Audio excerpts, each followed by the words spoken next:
सुनते रहिए करौली सरकार ऑडियो बुक।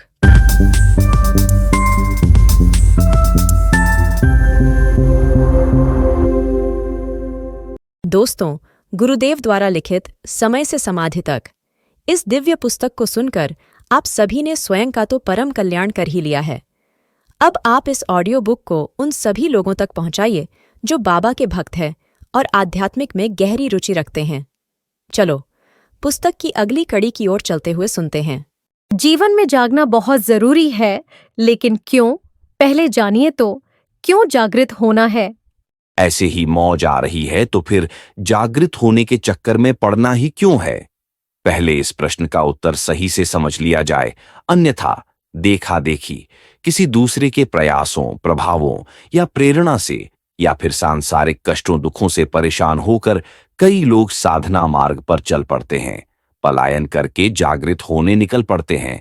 स्वयं में स्पष्टता नहीं होती, स्व के प्रयासों में भी पूर्णता नहीं आ पाती।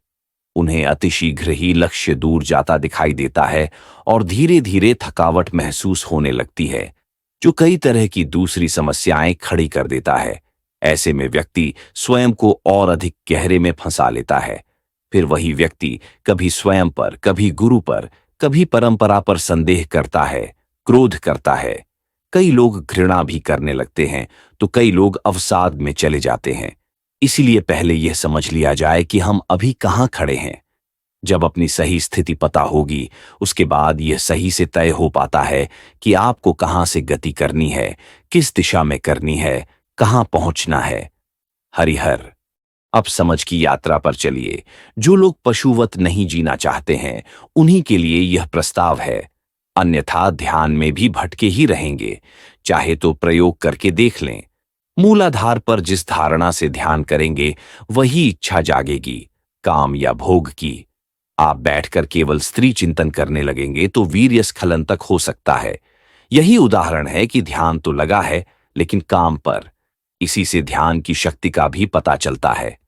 पुरुषोचित स्वभाव वाले कई लोग हठपूर्वक भोग वासना का दमन भी कर लेते हैं, जैसे पहलवान या ब्रह्मचारी आदि। लेकिन यह भी उचित मार्ग नहीं है, उसमें भी अतृप्ति शेष रहती है।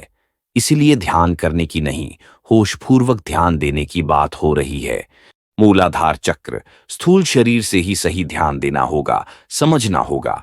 भले ही आप कहीं से भी ध्यान या चिंतन करें, आरंभ मूलाधार से ही होगा, लेकिन यह होशपूर्वक होगा, समझपूर्वक, संतुलनपूर्वक होगा। फिर मूलाधार के भोग वासना के आवेश आपको बांध नहीं पाएंगे। आप भोग वासना या उसके दमन में नहीं फंसेंगे। उसके लिए केवल साक्षी भाव से इड़ा पिंगला से बह रही ऊर्जा को देखना है, साथ में आते जाते भावों को देखना है। देखते ही देखते भाव विलीन होते हुए दिखेंगे, आते रहेंगे और विलीन होते रहेंगे। एक स्थिति के बाद भाव तो आएंगे, लेकिन उनमें दबाव नहीं होगा, न भोग वासना का, न दमन का। यही संतुलन है। उसी समय से समझिए कि ऊर्जा संतुलित हो रही है और वह सुषमना से बहने को तैयार है। इतने भर से ही चित्त शांत होने लगता है, हर्ष की आहट उठने लगती है। यह आहट ही ऊर्जा के ऊर्ध्वगामी होने का संकेत है। अभी मूलाधार चक्र जागृत नहीं हुआ है, सुषमना नाड़ी से ऊर्जा नहीं बह रही है, फिर भी मन में कुछ अच्छा सा लगने लगता है। यह अच्छा लगना ही स्वादिष्ठान चक्र को झंकृत कर देता है। स्वादिष्ठान चक्र से जुड़े भाव शरीर में भंगिमाएं बदलने लगते हैं। ईर्ष्या, द्वेष, हिंसा, क्रोध शांत होने लगते हैं। उनके स्थान पर सकारात्मक भाव आने लगते हैं। इसके चलते रोग, बीमारियों की स्मृतियां नष्ट होने लगती हैं। उनके भाव समाप्त होने लगते हैं, जिनका सर्वप्रथम प्रभाव स्थूल शरीर में दिखने लगता है। वह स्वस्थ होता जाता है, चेहरे पर तेज दिखने लगता है, हर्ष और विश्वास दिखने लगता है। इसी हर्ष और विश्वास के भाव से मैत्री और करुणा का उदय होने लगता है। सब लोग अच्छे लगने लगते हैं, प्रिय लगने लगते हैं, मन खुश रहने लगता है। इड्डा और पिंगला में बह रहे श्वास में और अधिक संतुलन सधने लगता है। यह खुशी, हर्ष और विश्वास ऊर्जा को और ऊपर की तरफ ले जाने में सहायक बन जाते हैं। स्वादिष्ठान चक्र से उठकर यह सकारात्मक ऊर्जा मणिपूरक चक्र को छूने लगती है। इस चक्र की मूल प्रवृत्ति संदेह और संशय है, लेकिन जब सकारात्मकता की बयार इस चक्र को छूती है तो संदेह और संशय स्वतः ही समाप्त होने लगते हैं। विश्वास का भाव पैदा होने लगता है। स्वयं के प्रति भी विश्वास बढ़ता जाता है और दूसरों के प्रति भी। उसी से श्रद्धा का भाव जन्मने लगता है। इड्डा और पिंगला से बहने वाली ऊर्जा का प्रभाव और कम होता जाता है।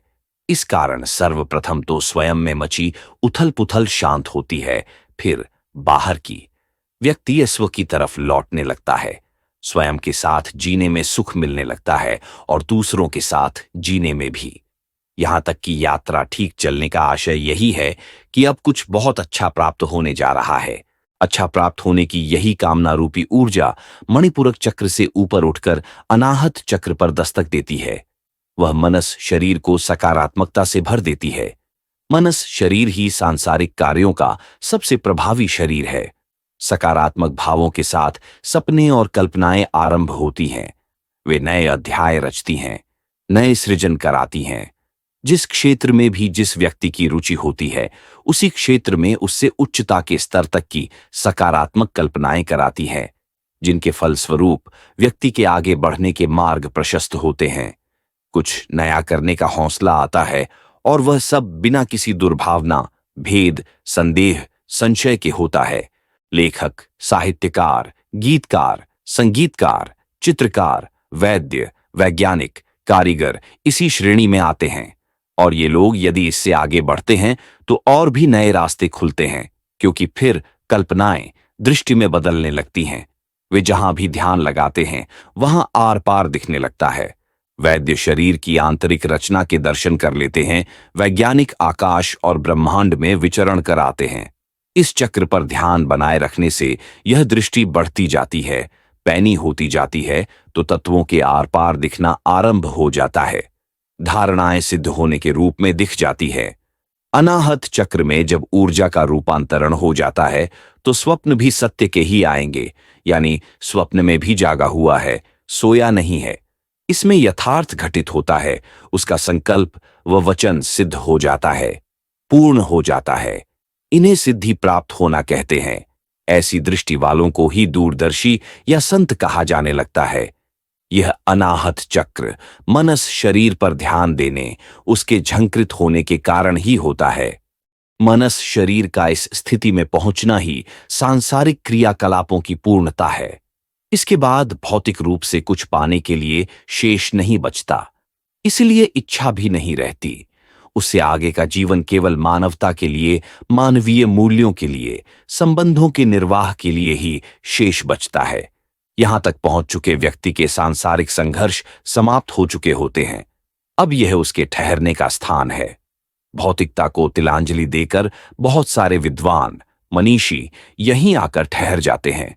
इसी ठहराव में शरीर यात्रा पूरी कर लेते हैं। यहां तक पहुंचते पहुंचते इड्डा और पिंगला एक होने लगती है और इस चक्र से थोड़ा सा और ऊपर उठते ही वे एक हो जाती हैं। जो मेधावी यहां नहीं ठहरना चाहते, वे स्व को, मैं कौन हूं, को जानना चाहते हैं। उनके लिए यहीं से अभौतिक संसार की यात्रा आरंभ होती है। वे सुषमना पर ध्यान लगाते हैं, उसे सक्रिय कर उसकी ऊर्जा को अनाहत चक्र से पार ले जाकर विशुद्ध चक्र यानी आत्म शरीर तक की यात्रा करने लगते हैं। यहां इड्डा पिंगला सुषमना में विलीन हो जाती है। फिर एक नाड़ी सुषमना ही ऊर्जा के आने जाने का माध्यम बचती है। मूलाधार से ही उसमें ऊर्जा बहने की निरंतरता हो जाती है। ध्यान देते रहने से आत्म शरीर जागृत होने लगता है। यही कुंडलिनी जागरण है। यह विशुद्ध चक्र की परिक्रमा है, आत्म शरीर में यात्रा है। यहां मैं हूं का भान हो जाता है। मैं कौन हूं से कौन लुप्त हो जाता है, बस मैं हूं बचता है। और अधिक ध्यान से केवल मैं हूं के स्थान पर अहम ब्रह्मास्मि का भाव आ जाता है। हालांकि तीसरे मणिपूरक चक्र में भी जागृति के रूप अहम ब्रह्मास्मि का भाव रहता है। बहुत सारे साधु संतों में यह दिख भी जाता है, लेकिन वह अहंकार के मिश्रण के साथ रहता है, क्योंकि उस समय तक सारी ऊर्जा वहीं ठहरी रहती है। विशुद्ध चक्र जागृत ही नहीं हुआ रहता है। फिर भी तीसरे चक्र जागरण के अपने प्रभाव होते हैं, इसलिए बहुत सारे साधु संत अहंकार के साथ जीते हुए दिखते हैं। थोड़ी सी बात पर ही क्रोधित हो जाते हैं।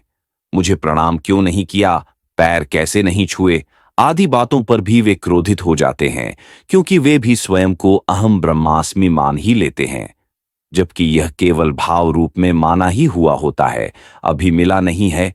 मिलने के बाद तो रूपांतरण हो जाएगा। यह रूपांतरण विशुद्ध चक्र में ही होता है। जैसे हिरण्यकश्यप भी कह रहा है, अहम ब्रह्मास्मि, मैं ही ब्रह्म हूं। विशुद्ध चक्र वाला भी कह रहा है कि अहम ब्रह्मास्मि, लेकिन हिरण्यकश्यप कह रहा है कि मैं ही ब्रह्म हूं, जबकि विशुद्ध चक्र वाला कह रहा है कि मैं भी ब्रह्म हूं। वह यह कहता है कि मुझ में, आप में, इसमें, उसमें, सब में ब्रह्म है। सब में ब्रह्म है, सब में तो मैं भी हूं, फिर तो मैं भी ब्रह्म हूं। विशुद्ध चक्र में यही विशाल भाव आता है। यहां पर वास्तविक मैं का अपना बोध हो जाता है। स्त्री पुरुष का भेद ही नहीं, सभी द्वैत यहां मिट जाते हैं। कुंडलिनी जो क्रॉस करती आती है, यहां पर आकर वह सीधी हो जाती है। जीवन और शरीर पूरी तरह से अलग अलग स्पष्ट दिख जाता है। सोया हुआ व्यक्ति भी जागा ही रहता है। इसलिए कहा गया है कि अगर इस चक्र में गड़बड़ी हो गई या की गई तो समझिए कि व्यक्ति पागल भी हो सकता है। गड़बड़ी से आशय यह है कि आपने संतुलन नहीं रखा या आपको सही गुरु नहीं मिला, तो खतरे बढ़ जाते हैं। इन्हीं खतरों में एक आनंददायक खतरा भी है। चौथे, मणिपूरक चक्र के बाद जैसा सांसारिक ठहराव है, विशुद्ध चक्र में वैसा ही आध्यात्मिक ठहराव है। इसमें आनंद है। इस आनंद के कारण गति थमने की संभावना भी बहुत अधिक होती है। आत्म शरीर इतना चमत्कारिक है कि व्यक्ति के फंसने के अधिकतम अवसर आते हैं। वह जो भी भौतिक सुख सुविधा चाहे हासिल कर सकता है। जो सोचो, जो बोलो, जो कर दो, वह हो जाता है। पूरी प्रकृति इशारों पर नाचने लगती है। यही फंसने की जगह है। समय और स्थान यहां लुप्त हो जाते हैं। प्रश्न, तर्क, इच्छा, विचार, आशाएं समाप्त हो जाती है। ये समाधि स्थल है। बहुत मनीषी इसी में रम जाते हैं। मनीषियों की इसके बाद आज्ञा चक्र और निर्वाण की यात्रा ठहरी सी रहती है। विशुद्धि तक भौतिक अभौतिक दोनों शरीर हैं। अब आता है आज्ञा चक्र, ब्रह्म शरीर। यहां भौतिक शरीर की भी आवश्यकता नहीं रह जाती है। इसमें मैं ब्रह्म हूं का पूरा पूरा बोध हो जाता है। उसमें कोई भ्रम नहीं रहता। इस स्थान पर पहुंचकर बहुत मेधावी ठहर जाते हैं, क्योंकि अंतिम सत्य को छोड़कर शेष सभी सत्य वे जान चुके होते हैं। वे भी सत्य ही हो चुके होते हैं। यहां मैं हूं में से हूं भी छूट जाता है। केवल मैं बचता है। जानने के लिए केवल यही अंतिम सत्य बचता है। यहां भी लंबा ठहरा जा सकता है। बहुत संत यहां ठहरे रहते हैं। समय यहां होता ही नहीं, इसलिए कब तक ठहरते हैं इसकी काल गणना भी नहीं होती। इसके बाद है सहस्रार चक्र, निर्वाण शरीर। यहां मैं भी विलीन हो जाता है। अंतिम सत्य भी खुल जाता है। सारे चक्र, सारे शरीर विलीन हो जाते हैं। कुछ नहीं है, कुछ भी नहीं है का भाव ही शेष बचता है। ऐसा मनीषियों ने इस चक्र के बारे में शास्त्रों में लिखा है। यह भी लिखा है कि इसके बाद केवल प्रमाणित होना शेष बचता है। इस अवस्था को पाए हुए जीवन के पास भौतिक शरीर में वापस आकर समाज में रहकर स्वयं को होने को प्रमाणित करना होता है। प्रमाण की परंपरा बनानी होती है। यह सब अपनी इच्छा, विचार, आशा के अनंतर होता है, किसी अपेक्षा या मजबूरी में नहीं। इस तरह आनंद की यह यात्रा सबको आनंदित करने के लिए अनंत काल तक चलती रहती है, चल रही है। हरिहर। प्रिय श्रोताओं, यदि आपको गुरुदेव द्वारा लिखित यह पुस्तक अच्छी लगी हो तो कृपया चैनल को सब्सक्राइब कीजिए, लाइक, कमेंट और शेयर कीजिए।